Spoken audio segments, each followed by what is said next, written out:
Quiet, isn't it? It should be, for this is the peaceful little village of Foggy Bog, Wisconsin, where the even tenor of life is uninterrupted by the noise and clamor of the workaday world, where calm and serenity reign unchallenged in the cool vastness of the...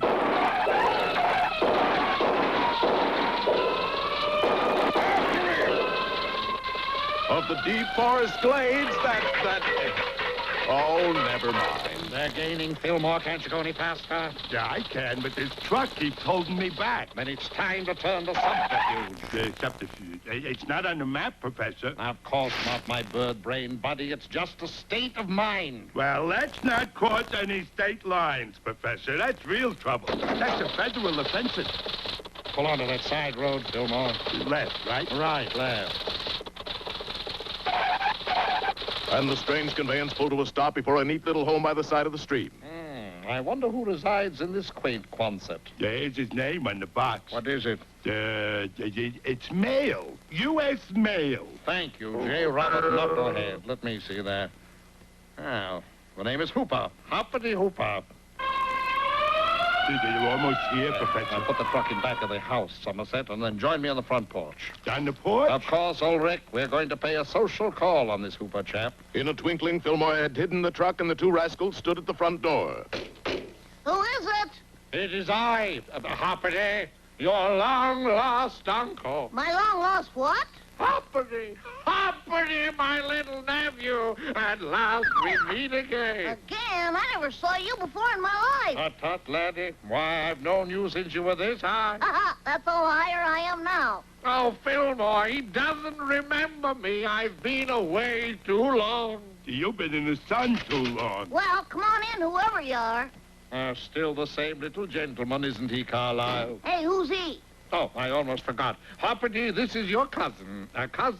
Fillmore. Fillmore Bear. Oh, he always forgets. He's my cousin? Remember, you said it first. Oh, a picture of your dear, dear mother. That's Whistler's mother. Well, any friend of yours, me boy. That's my mother. Of course it is. You sure don't look alike. Well, she took after father's side of the family. Hey, Hoppity, you in there? Sure, Sheriff. What is it? We're chasing some phony snake oil peddler and his sidekick. Phony, I'll have his badge for that. You seen any strangers in these parts? Strangers? You notice the resemblance now? No, nobody's here but some relatives of mine, Sheriff. Okay, see you later, Hoppity. Ooh. Yeah, that was close, Bentley. What? I said we were very close. Well, Uncle, Waldo Wigglesworth. how long you figure to be in town? Matter of fact, dear boy, I'm already on my way. Business, you know. Judy go. What kind of business? We're peddlers. Ouch. Buns on, please. I prefer to think of us as roving retailers. Observe our portable emporium. Everything for everybody. From pots and pans to rubber bands. From needles and pins to mandolins. And featuring... Wigglesworth's Indian Guide Elixir for young and old. Also middle-aged. They're good for chills, fevers, warts, and broken legs. Makes a brilliant hand cream, also waxes floors shiny bright. Gee, what's in it, Uncle Waldo? A bare living, me boy. I mean in the medicine. Oh, that. Well, they're precious herbs, me lad. Special compounds of roots, barks, and berries. I filled the bottles with water like you told me, Waldo. Yes. Oh, where'd you get the water? Yeah, from that little bubbling spring out back. Oh, no, not that. So what's the matter? But that's water from Ring-a-Ding Spring. That's bad, lad. Bad? Just look what happens when I pour some over this rock. Gad, that's positively supernatural. It's uncanny. And spooky, too. Well, what in the world is the terrible secret of Ring-a-Ding Spring? Be back next time to meet Hoppity Hooper starring in The Thing in the Spring.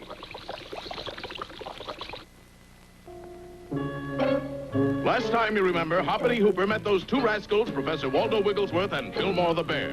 They were roving retailers of a remedy called Indian Guide Elixir, good for man or beast. But when the bear filled the elixir bottles with water, Hoppity was horrified. But that's water from Ring-a-Ding Spring. Well, a euphonious name, that. It sounds phony to me, too. But nobody can drink that water. And pray tell, why not? Well, look what happens when I pour some over this rock. It gets wet. No, watch. Sure enough, as they watched, the rock underwent a curious transformation. Whoa, Waldo, it's growing hair. Hair. Yes, hair. For in a few seconds, the rocket sprouted a cookie duster mustache and a small Van Dyke. Then they grew into a huge handlebar mustache and a full set of sideburns. Dad Bradley, it's fantastic. Now can you see what would happen if you drank it? Yeah, I have a fur-lined stomach. Hey, what's the matter with your grin? Sure enough, something strange was happening to Waldo.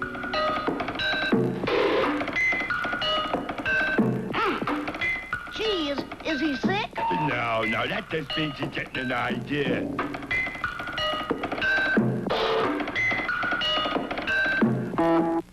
What is it, Waldo? I can see it now. A vision of loveliness. What is it? It's a bottle. What's in the bottle? Water from Ring-a-Ding Spring, and on the label it says... Yes. Cue-Ball, the miracle hair restorer. Hoppity, my lad, your fortune is made. It is. This is the greatest boon to mankind since the split wheat. Yeah? A little fanfare, Beauregard. Enough! We're off to fame, fun, and fortune. And sure enough, in the next few days, the country was bombarded with news about Hoppity's discovery. Frog's discovery astounds medical world. Cue-Ball hailed as scalp saver. Your printer picked its Cue-Ball factory. And the whole world immediately took Cue-Ball to its heart. Or rather, to its head. Now you can be taller than she is. Hey, kids, would you like to own a genuine midget sheepdog like this? It's easy. Just take one Mexican hairless and add Cue-Ball. I was a 97-pound weakling. Then I used Cue-Balls. Now I'm a 100-pound weakling. I got a 3-pound mustache. Ladies, here's a new glamour tip. Just sprinkle a little Cue-Ball on your ordinary cloth coat. Voila! Instant mink. Cue-Ball was a boon to subway scribblers, too. For no longer did they have to draw mustaches on pretty girls. Just a dab of Cue-Ball did the trick. In 3D, too. Of course, there was some resentment when a case of Cue-Ball fell off the truck and spilled all over a city street. But the quick-witted Waldo was equal to the occasion. Good people, we will simply change the name of this street from Baldwin Boulevard to Long Hair Lane. Gee, Waldo, everybody likes us. No, Hoppity, not everyone. For here in his palatial home sits Cyrus Flugelhorn, the famous millionaire miser. Look at that chart, Windrip. It's awful. Universal toupee down, federal wig down, United Scalp Wax down. What happened, Mr. Flugelhorn? Cue-Ball, that's what happened. You want I should get rid of them Cue-Ball guys, Mr. Flugelhorn? Yes, Windrip, and get rid of them permanently. Right, boss. And, Windrip, Yeah, boss. cheaply, too. Right, boss. And the sinister Windrip slithered out into the night. Well, it looks as if our three friends have picked up an enemy, and a powerful one at that. Don't miss next time. Hoppity Hooper starring in Dressed to Kill, or Three's a Shroud. Well, Hoppity Hooper's life hasn't been the same since Professor Waldo invented Cue-Ball, the miracle hair restorer. Give me a bottle. Here, I'll take one. Give me 4 of them. I want the large economy size. Look at that crowd of suckers, customers, Osgood. This stuff is selling like hotcakes. Yeah, well, sure. Whoever hated growing hair with hotcakes? Little wonder Cue-Ball was so successful, for it actually did everything it was supposed to do. It not only grew hair on heads, but everywhere else. People used Cue-Ball to repair shag rugs. They used it to turn T-shirts into Angora sweaters. One famous movie star even poured gallons of it on the ground in front of her home. Yes. Now I've got the only blonde lawn in Beverly Hills. What does your gardener think of that? Oh, what gardener? I use a hairdresser. Tell me, Miss Lavoom, do you want your lawn parted on the side or with bangs? Hey, Waldo, that's the last of this batch. I'm sorry, folks. That's all for today. Oh, that's so bad. Just one more. We better get back to Ring-a-Ding Spring and fill up some more bottles, Uncle Waldo. No, Hoppity. First, let me wallow about in all this scratch. Scratch? Moolah, my boy, get us happy cabbage. He means money, Hoppity. Oh, well, I'm glad you're so happy, Uncle Waldo. Well, there's only one little drawback, really. What's that? We made it honestly. Well, what's wrong with that? It's a new experience for me. When you've been a snake oil peddler, making an honest dollar seems like cheating. Little did our friends know that they had made a bitter enemy. Cyrus Flugelhorn, the notorious millionaire miser, whose investments in wigs, toupees, and scalp wax were now practically worthless. You're my broker, Crudley. What's the outlook? Mr. Flugelhorn, if it's hair today, you're gone tomorrow. Drat and double drat. Lucky for me, I sent Windrip to pay those upstarts a little visit. But it's not one-way, Windrip. Why, he's a thug, mean, depraved. Works cheap, too. He'll pulverize those idiots. But a man in your position can't do a thing like that. I know. That's why I sent Windrip. And at that very moment, the sinister Windrip was lurking outside Professor Waldo's caravan. Knocking over these tree patsies ought to be a lead pipe cinch. And I got just a lead pipe to do it. Skulking to the door of the trailer, Windrip prepared to do his dastardly deed. Somebody's at the door, Uncle Waldo. 83, 84. See who it is, Beauregard. My name is Fillmore. Well, both of you go, huh? 89, 90. Unfortunately for Windrip, he hadn't figured on the hardness of Fillmore's head. Nope, nobody there, Waldo. But I'm sure I heard a knock. There it is again. All right, I'll see who it is. Who is it?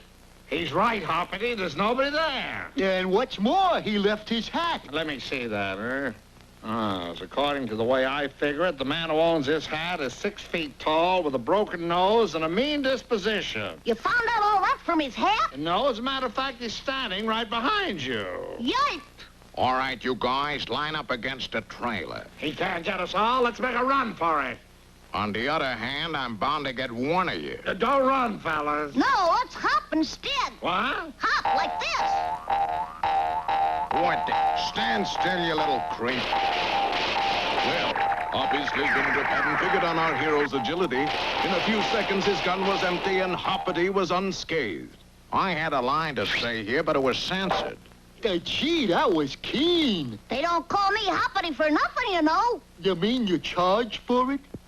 Well, it would seem that our troubles are over, Jasper. You said it, Waldo. Nothing to worry. Bunthorn, you forgot to set the brake, you addle-peg, you numbskull! You drove it last. Well, accidents will happen. Yes, and it looks as if one's about to happen to Hoppity, for he's trapped in the back of a driverless truck, careening downhill to Hairpin Corner. Makes you feel warm all over, doesn't it? Don't fail to see our next episode, How to Straighten a Hairpin. When last we saw Hoppity, he was in a bit of a decline and going downhill fast. You said it. Trapped in the back of Waldo Wigglesworth's snake oil van, he was approaching Hairpin Corner at tremendous speed. That's right. It looks as if Hoppity is doomed. Can't you say anything pleasant? Well, it's a nice day for it. Thanks. Then suddenly the truck came up behind another car on the road ahead. A car driven by none other than One-Way Windrip, the meanie who had started the whole thing. On seeing the truck approach, Windrip swore a mighty oath. Oh, fudge. Too late. The next thing Windrip knew, he was a reluctant truck driver. Quickly, he applied the brakes.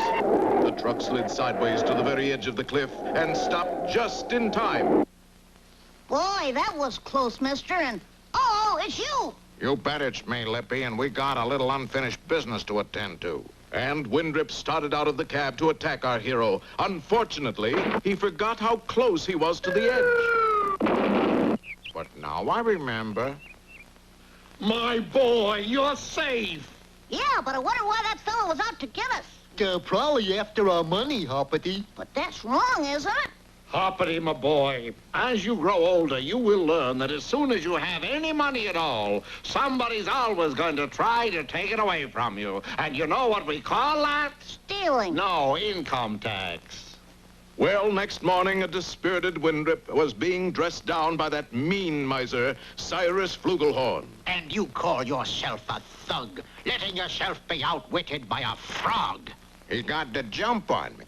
Confound it, Windrip, I want to see results. Such as? 3 heads on a platter might be nice. Now get going. And again, Windrip slithered off. This time to intercept our friends at the source of Cue-Balled Hair Restorer, Ring-a-Ding Spring. Easy, Ulrich. You don't have to fill the bottle so full. Skimp a little. Gee, Uncle Waldo, it's just water and there's plenty of it. But, Hoppity, that'd mean giving the suckers an even break. Well, what's wrong with that? Nothing, I suppose, but it just goes against the grain somehow. But just then, Windrip rolled a strange-looking object into Fillmore's view. Hey, Waldo, I found a pineapple. Is it right? I think so. It's ticking. Ticking? Pembroke, that's a live grenade. Get down, everybody! Hoppity's quick action saved his friends, but ruined the spring, for all the water was blown straight up into the air. Hoppity, there's a fortune up there. We've got to catch it. But Waldo was too late, and the miraculous hair-growing water fell untouched to the ground. Oh, I wouldn't say that. So a short time later in the Flugelhorn mansion, Mr. Flugelhorn, Is that you, Windrip? Good heavens, Windrip, what happened to you? I got the large economy-sized treatment with Cue-Ball. You must have used up all the cue balled in the world. All except this bottle, Mr. Flugelhorn. Ow! Windrip, you'll pay for that. and the irascible Flugelhorn began to chase his hairy partner in crime down the street. Suddenly, Watch where you're going, young fella. What did you say? That blamed kid's got no respect for your elders. Kids? and Cyrus Flugelhorn looked at his reflection in a nearby store window. By Godfrey, I do look like a young sprout. Does your mother know you're out, kiddo? Well, that was the beginning of a new life for Cyrus Flugelhorn. He became a bon vivant, a big spender, a sparkling wit. 23 skidoo, chicken inspector. Oh, Si, you're a cud. Well, all's well that ends well, Uncle Waldo. Don't you have one too many wells in there? What next? Well, I thought we might go into business in a small way with just a pea and 3 walnut shells. Now, you just keep your eye on the little pea, young man. Well, our friends are off on a brand new story. Be sure you see the beginning of it next time in the adventures of Hoppity Hooper.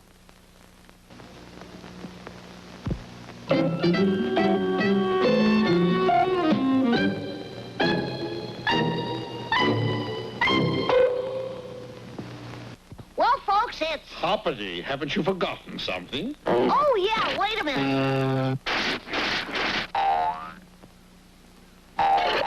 And now, here are some scenes from our next show. It's got kind of a beat to it, though, Waldo. Listen.